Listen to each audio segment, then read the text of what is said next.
Boy. I thought America gang wars was crazy, but apparently they are catching bodies in Australia. Yes, I said Australia. You know, the people that talk about, hey, mate, should we go catch a body on the Opps, mate? Damn. So we finna get into this video real quick and see what they talking about. NF14 is a coalition of Aussie street gangs based in Sydney's Greater West, with a particular presence in Mount Druitt, also known as Mountie or Mountie County, with the collection of numerous street crews coming from this area sometimes being referred to as the Mountie County Coalition. What makes us a drill group is that we actually do what we rap about. And Druitt's home, you know? Yeah, it's a big place. It's the trenches. It's crazy how America, you know, drill rap is fluent in the whole entire world. Like I said, they got drill rap in Australia. They got gang wars going on that's influenced from the drill rap, bro. Like in America, like it's crazy. And it's worth pointing out, as is often the case with these stories, Mountie County is indeed the suburb of Sydney with the highest amount of gun crime. But it's from this collection of street lads repping NF14 that spawned the groundbreaking Aussie drill crew 1-4. And while Aussie rappers were already kind of doing bits in their native country in the 2000s in the form of lad rap, it seems plainly obvious that over the past few years, mainly out of sheer high quality music and frequent output, that 1-4 have frankly managed to become the most significant and successful rap-based movement to ever come out of Australia. The main members of 1-4 include JMs, Lex, YP, Spenny and Selly. And because 1-4 are from Mount Druitt or Mountie County, which is in a 27 postcode, they're known to frequently throw up and shout out the 27 number, with numerous lyrics from 1-4 suggesting they're down to ride for that 2770. From 2017,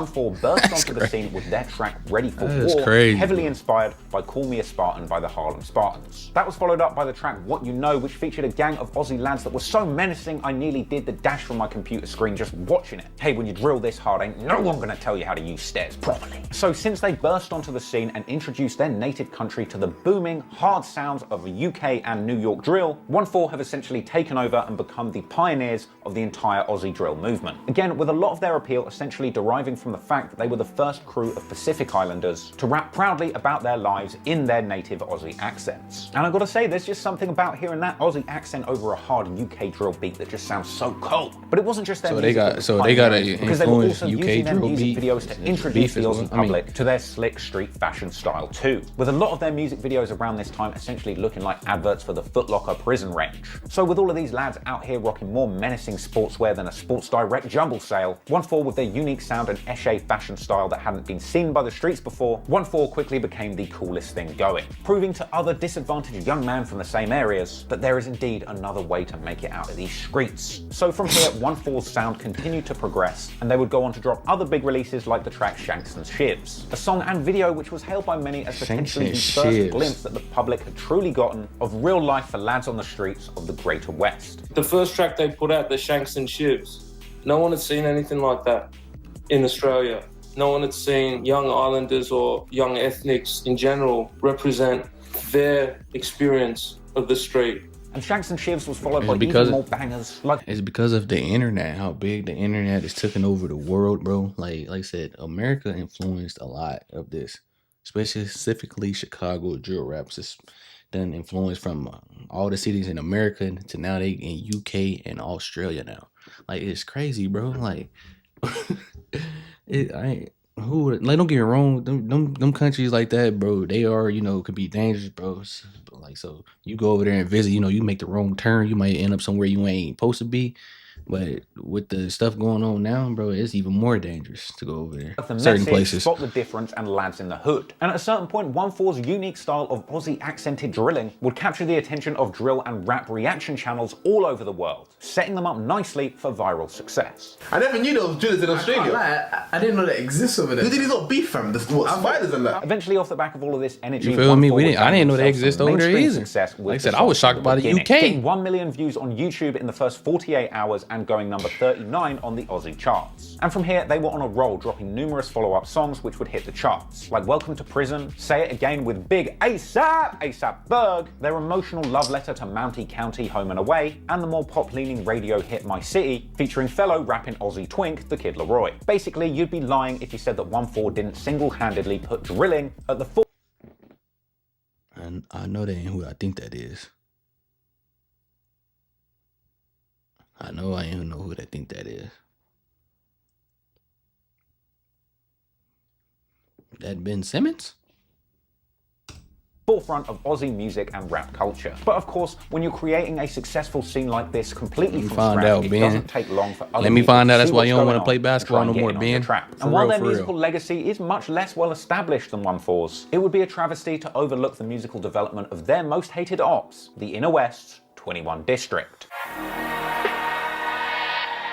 21 District refers to both a coalition of street gangs in the inner west of Sydney, as well as an Aussie drill music group made up of members coming out of these areas. Their name actually comes from postcodes in Sydney that start with 21, including Guildford 2161, which was actually home of the first KFC in Australia, thanks Wikipedia, Maryland's 2160, Blacktown 2148, Smithfield 2164, and Cabramatta 2166. Sometimes this coalition of street crews is referred to as the Inner West Brotherhood. Furthermore, subgroups exist as part of this coalition, such as G40 hailing from Guildford 2161. In fact, G40 has actually even been shouted out in 21 District's music, and it's also worth mentioning that as part of the Inner West Coalition, other groups like 3T exist who have apparently even been rapping all the way back to the 2000s, and would even be out here making diss tracks to their Greater West Opps in 2010 before the Aussie drill movement took off and 1-4 became the big dogs in the game. The reality is that the rise of 21 District, the rapping crew, is intrinsically linked to 1-4's rise, because 21 District's breakout track The Reply is itself a direct response to 1-4's track The Message, which actually included a diss referring to a murdered 21 District member. In fact, the feud between these two crews and their related coalition of gangs permeates the music on both sides, with numerous lyrics from 21 District's The Reply referring to riding out on the Opps. And the same can be said for 21 District's second biggest track Still Here, featuring numerous references to attempting to drill it on the other side. To be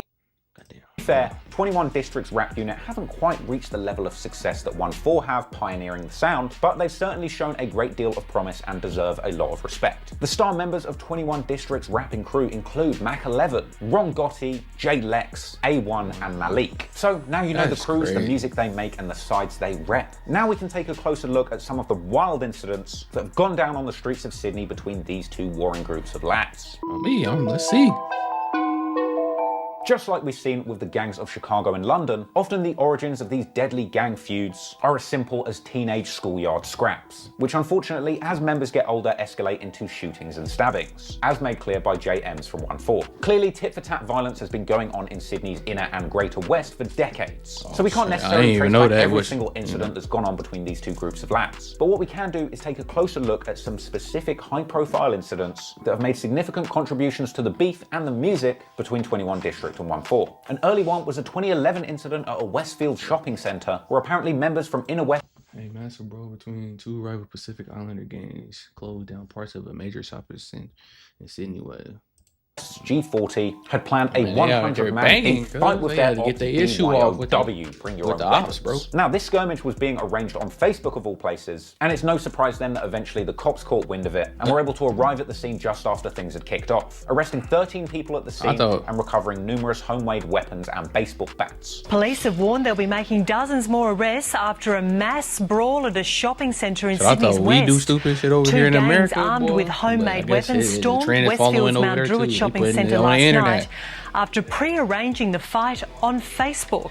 Fighting broke out at the Mount Druitt station after one group got off a train and were met by the other, all of Pacific Island origin. Before long, a wild melee involving up to 100 spilled through the doors of the Westfield shopping centre. 13 arrested, including 4 juveniles. Police expect to make more arrests. At a certain point, these organised brawls escalated to stabbings and shootings. In April 2012, 5 drive-by shootings were reported in Sydney in a 48-hour space, with these taking place around North Mead in the Greater West, with the audio from the news report of those drive-by shootings being used many years later as the intro for 21 District track The Reply. Now, Sydney police say there were 5 drive-by shootings in the city overnight. Our reporter Jason joins us from North Mead in the city's west. So 5 shootings within 4.5 hours, yet, you know, the spate of shootings just don't seem to be ending. From here, they spin until they get dizzy. The years that followed. People have been found beaten to death in Mount Druitt as early as 2015, with it having been suggested on social media that the man killed was indeed NF14, with the killer fleeing and getting the train to Blacktown 2148. A young man has been murdered in Sydney's west overnight. His body was found sprawled on a footpath at Mount Druitt shortly after midnight.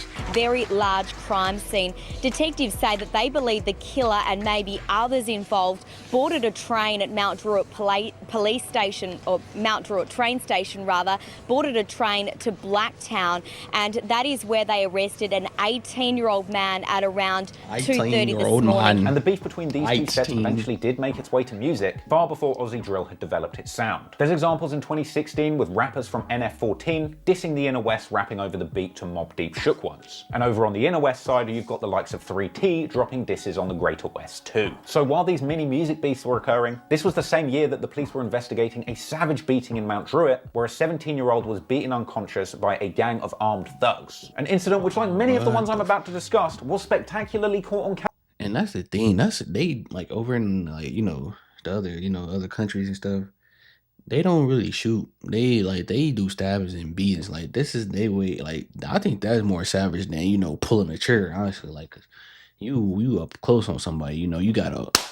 Or you did like you up close and personal doing it. Like, bro, I ain't gonna lie, like it's sick, but I think that's real gangster right there. But I don't condone none of it, but it just is what it is. But it's far too violent to show you without getting demonetized. You're gonna have to do your homework if you want to see that grisly shit. Anywho, at this point, the cops begun to single out the gangs in Mount Druitt as being completely out of control, suggesting frequent shootings in the area as well as fistfights that were being uploaded to YouTube were contributing to a spike of gang activity in the area. Meanwhile, by 2018, 1-4 were beginning to make waves in music, for the first time in Aussie drill providing a template of a legal route through music away from the streets. However, these G's taking music seriously did not stop the bloodshed on the streets, as this feud would soon turn into a very public tragedy, when in 2018 we saw the murder of 20-year-old Tino Henry, allegedly from the Inner West with ties to 21 District. 20-year-old Tino Henry had the world at his feet, but in the early hours of this morning, his promising young life ended abruptly.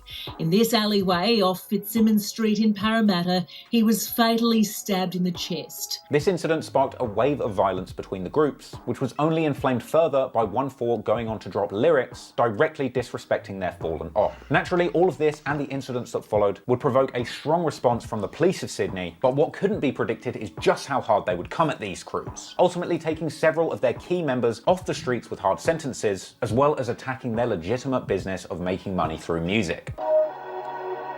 That's crazy.